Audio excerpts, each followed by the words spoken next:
तो my dear student, आज की इस वीडियो में बात करेंगे बीए फिफ्थ सेमेस्टर के हिंदी के पूरे का पूरे मॉडल पेपर क्वेश्चन पेपर के बारे में। तो जिन जिन भी यूनिवर्सिटी व कॉलेज में स्टूडेंट की आने वाले दिनों में परीक्षा है उनको ये वीडियो कंप्लीट जरूर देखनी चाहिए।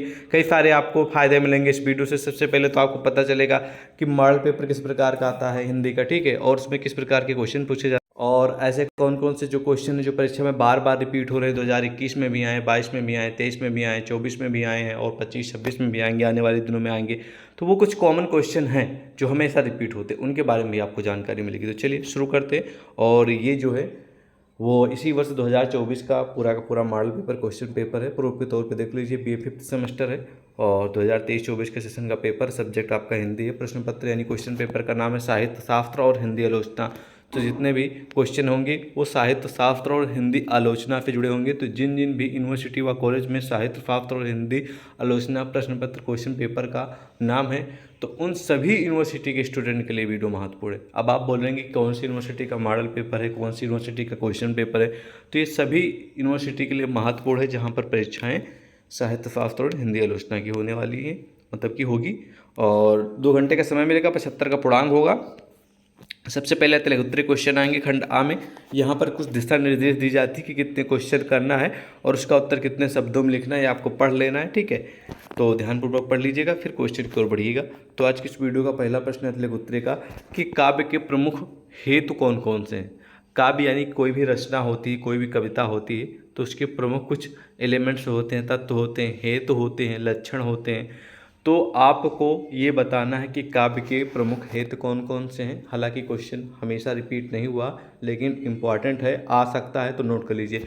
इस वीडियो में सिर्फ और सिर्फ हम आपको मोस्ट इम्पॉर्टेंट क्वेश्चन सिलेक्ट कराएंगे कि कौन कौन से जो क्वेश्चन हैं जो परीक्षा में बार बार रिपीट हुए हैं और आपकी परीक्षा जो लगी उसमें आएंगे, ठीक है। सिर्फ और सिर्फ वो क्वेश्चन मैं आपको बताऊंगा, बाकी आंसर नहीं कवर करूंगा। आंसर हमारी जो आने वाली दिनों में वीडियोज होंगी उसमें कवर करूंगा, उसमें क्वेश्चन भी होगा, उसका उत्तर भी साथ में प्रस्तुत करूंगा, पीडीएफ भी दूंगा, ठीक है।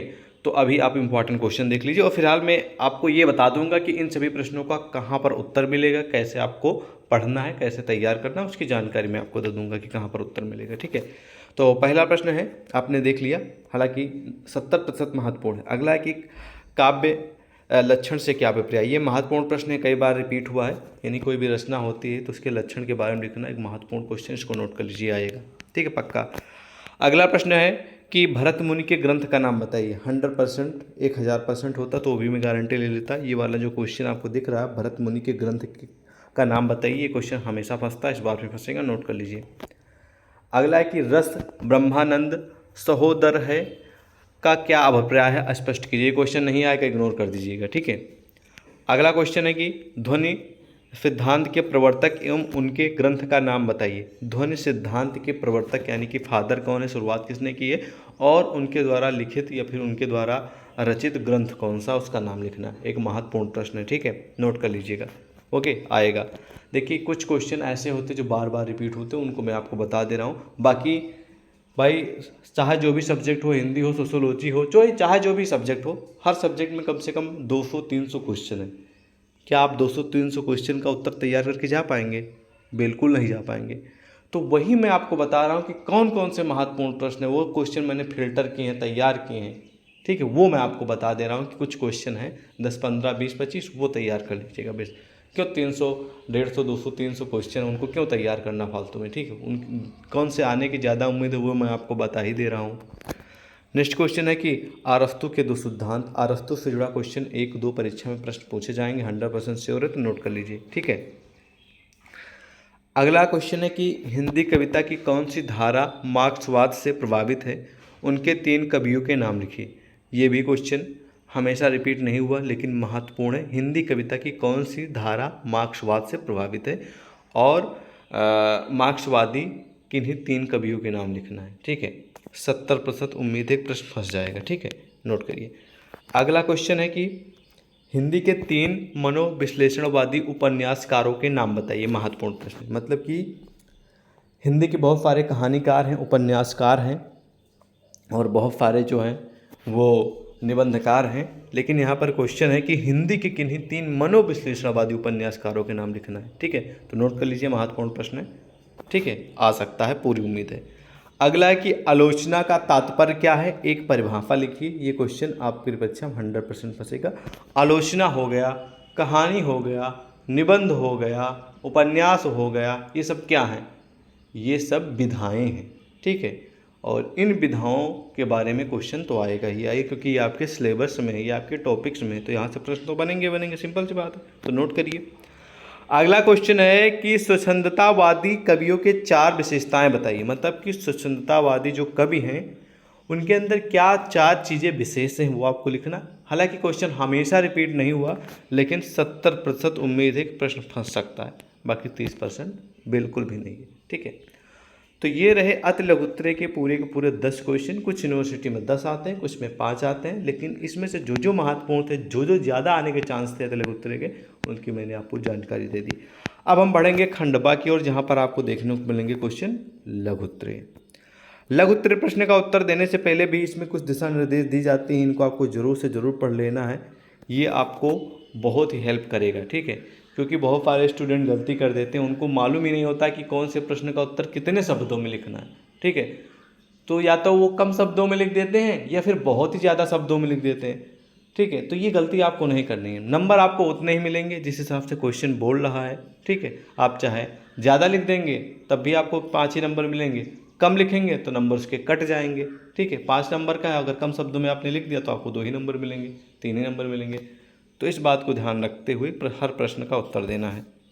अगला क्वेश्चन है कि अलंकार और अलंकार के अंतर को स्पष्ट कीजिए। अलंकार तो एक बहुत ही पॉपुलर क्वेश्चन है, हमेशा रिपीट होता है, लेकिन अलंकार ये क्वेश्चन या फिर ये जो टॉपिक्स है, ये शब्द है, ये आपको शायद बहुत कम सुनने को मिला होगा। ऐसे स्टूडेंट बहुत होंगे जो पहली बार सुन रहे होंगे। तो सबसे पहले तो आपको अलंकार के बारे में पढ़ लेना है। और अलंकार ये क्वेश्चन बहुत कम आता है, लेकिन क्वेश्चन पूछा गया है, तो अलंकार के बारे में पढ़ लीजिएगा, फिर अलंकार के बारे में पढ़ लीजिएगा, ठीक है। तो बेटर ही रहेगा। अलंकार के बारे में तो विशेष करके तैयार कर लेना, परिभाषा और अलंकार के बारे में इंपॉर्टेंट क्वेश्चन है, नोट कर लीजिए। अगला क्वेश्चन है कि वक्रोक्त सिद्धांत के महत्व पर प्रकाश डालिए। 90% महत्वपूर्ण है, क्योंकि ज़्यादातर परीक्षाओं में वक्रोक्त से जुड़ा क्वेश्चन पूछा गया है, तो नोट कर लीजिए। अगला क्वेश्चन है काव्य हेतु और काव्य प्रयोजन में अंतर बताइए। काव्य हेतु और काव्य प्रयोजन ये आपके सिलेबस में है, तो सिलेबस में है तो उसी सिलेबस से ये क्वेश्चन बना है। तो सिंपल सी बात है कि प्रश्न फंसने की उम्मीद है।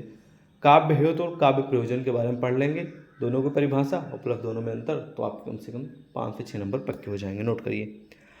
अगला प्रश्न है कि अरस्तु के अनुकरण सिद्धांत पर संक्षेप में प्रकाश डालिए। अभी ऊपर मैंने क्या बताया था कि अरस्तु से जुड़े आपकी परीक्षा में 2 प्रश्न पक्का आएंगे ही आएंगे। एक तो गारंटी है और 2 90% उम्मीद है कि 2 प्रश्न या फिर कभी कभी 3 भी आ जाते हैं। तो देख लीजिए, दूसरा प्रश्न है अरस्तु से जुड़ा। अरस्तु एक प्रमुख विद्वान है, समाजशास्त्री हैं, राजनीतिज्ञ हैं, लेखक हैं।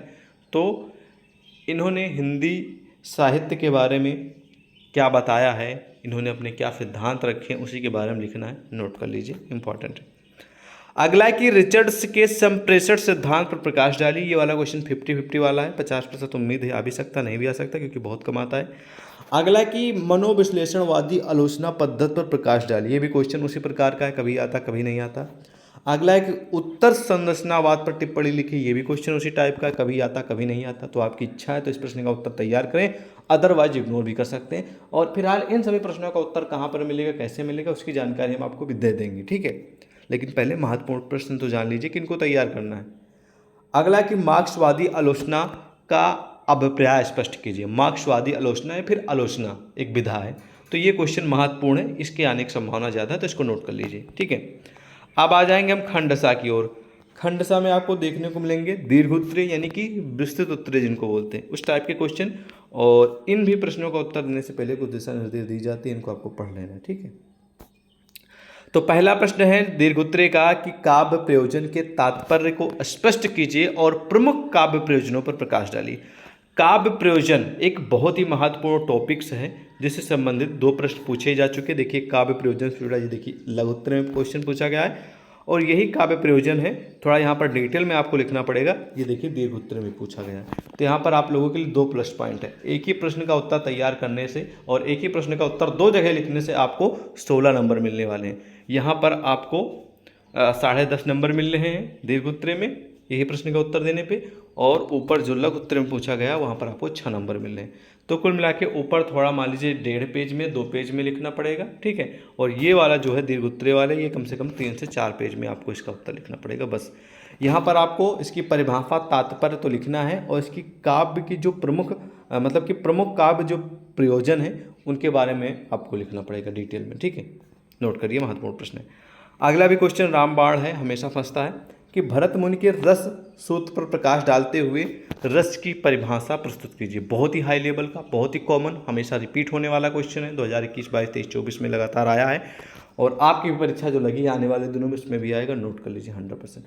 भरत मुनि के रस सूत्र पर प्रकाश डालिए, बहुत ही महत्वपूर्ण प्रश्न है, नोट करिए। अगला क्वेश्चन है कि टी.एस. इलियट की काव्य संबंधी अवधारणा को स्पष्ट कीजिए। मतलब कि टी.एस. इलियट जो प्रमुख विद्वान है, ठीक है, इन्होंने जो कविताएं होती हैं, जो रचनाएं होती हैं, उसके संबंध में अपना कॉन्सेप्ट या फिर अपनी जो अवधारणा है वो किस प्रकार व्यक्त की है। जैसे कि आप लोगों की क्या राय है बीए को लेकर, या फिर आप लोगों की क्या राय है, कोई भी कविता होती, कोई भी निबंध होता है, कोई कहानी होती, कोई स्टोरी होती है, कहीं पर मीटिंग होती है, तो उसके पक्ष में आपका कोई ना कोई राय होता है, आपका कोई मतलब जरूर होता है, आपकी कुछ अंदर भावना आएंगे, कुछ कॉन्सेप्ट आएंगे, कुछ तरीके आएंगे। तो उसी तरह टी.एस. इलियट के काव्य संबंधी यानी कि जो रचनाएं हैं, कविताएं हैं, उसको लेकर क्या कॉन्सेप्ट हैं, क्या अवधारणा है, वही आपको लिखना है, ठीक है। ओके, महत्वपूर्ण प्रश्न तो नहीं है, मतलब कि महत्वपूर्ण है लेकिन ये गारंटी नहीं है कि आएगा कि नहीं आएगा। कुल मिला के 70% उम्मीद मान के चलिए आएगा, बाकी 30% नहीं है। अगला प्रश्न है कि ठीक है, अभिजात्यवाद के अभिप्राय को स्पष्ट करते हुए अभिजात्यवाद की प्रमुख विशेषताओं पर प्रकाश डालिए। ये क्वेश्चन बहुत कम आता है तो मेरे अकॉर्डिंग इग्नोर कर सकते हैं, बाकी अगर आपके पास समय है तो जरूर तैयार कर सकते हैं इसका उत्तर, ठीक है। तो ये रहा पूरा का पूरा हिंदी का मॉडल पेपर, क्वेश्चन पेपर, जो कि बीए 5th सेमेस्टर यानी कि बीए पंचम सेमेस्टर का यह फर्स्ट पेपर था। 5th सेमेस्टर में आप सभी को नहीं मालूम होगा, अगर मालूम है तो अच्छी बात, नहीं मालूम तो सुन लीजिए। पंचम सेमेस्टर में हर सब्जेक्ट के 2 पेपर होंगे, हिंदी पेपर होगा तो हिंदी के 2 पेपर होंगे। ये हिंदी का फर्स्ट पेपर का पूरा मॉडल पेपर है और हिंदी का जो सेकंड पेपर है उसका मॉडल पेपर आने वाले दिनों में हम कवर करा देंगे उसको, ठीक है। हालांकि सिलेबस वाली वीडियो पड़ी है, उसको आप देख सकते हैं।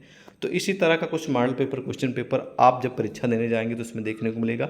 मुझे पूरी उम्मीद है यदि इस मॉडल पेपर में जितने भी प्रश्न दिए गए हैं इनका उत्तर अभी से आप तैयार करना शुरू कर देंगे तो आपको एग्जाम में काफ़ी ज़्यादा हेल्प मिल जाएगी।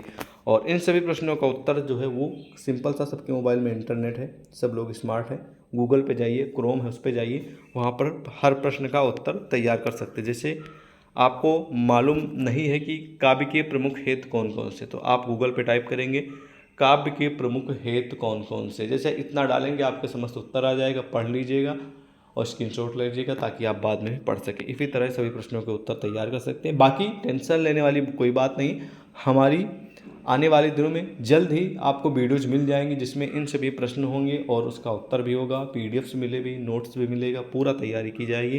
क्योंकि आपका अपना चैनल सक्सेस टू यू है तो सब्सक्राइब जरूर करके जाइएगा, यहाँ पर आपको पूरी तैयारी की जाएगी बीए की, ठीक है। जय हिंद।